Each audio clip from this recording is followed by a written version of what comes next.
Here come the judge, part 2. Actually, it's Judges chapter 2.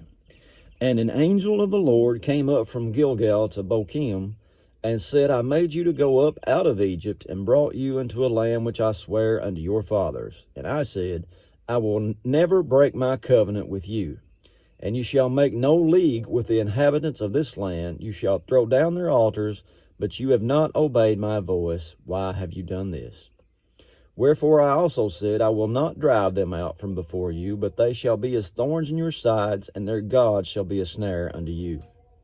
And it came to pass, when the angel of the Lord spake these words unto all the children of Israel, that the people lifted up their voice and wept, and they called the name of that place Bochim.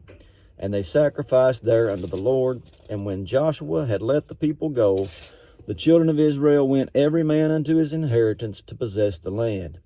And the people served the Lord all the days of Joshua, and all the days of the elders that outlived Joshua, who had seen all the great works of the Lord that he did for Israel.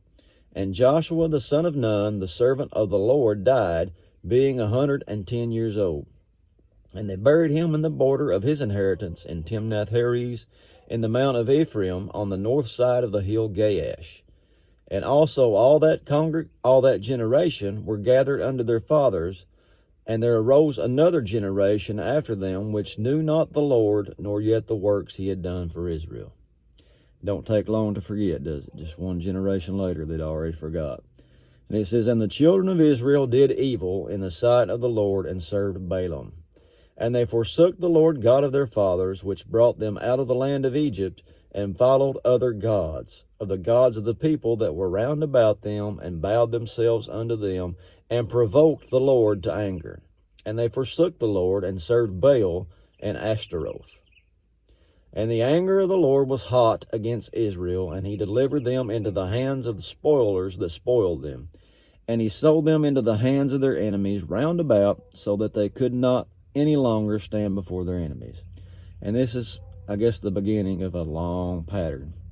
Pretty much Israel's whole history from here on is screwing up, realizing they screwed up, finally calling to the Lord. He brings them back, restores them, and then they just over and over and over.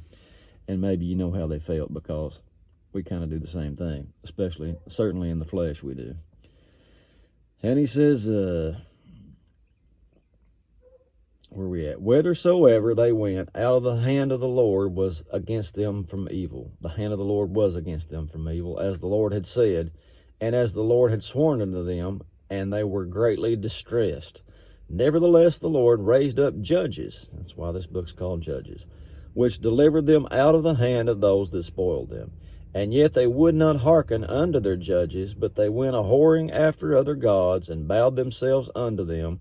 They turned quickly out of the way which their fathers walked, in obeying the commandments of the Lord, but they did not so. And when the Lord raised up judges, and then the Lord was with the judge, and delivered them out of the hand of their enemies all the days of the judge.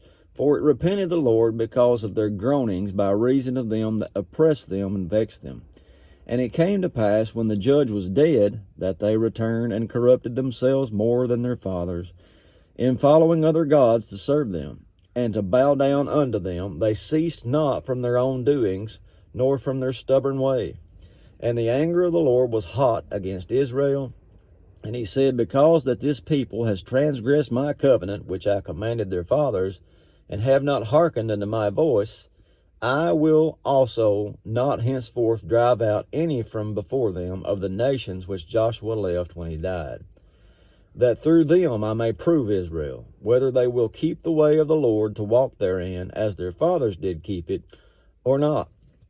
Therefore the Lord left those nations without driving them out hastily, neither delivered he them into the hand of Joshua. That's it for chapter 2. Lord willing, we'll see you in the morning with 3. God bless.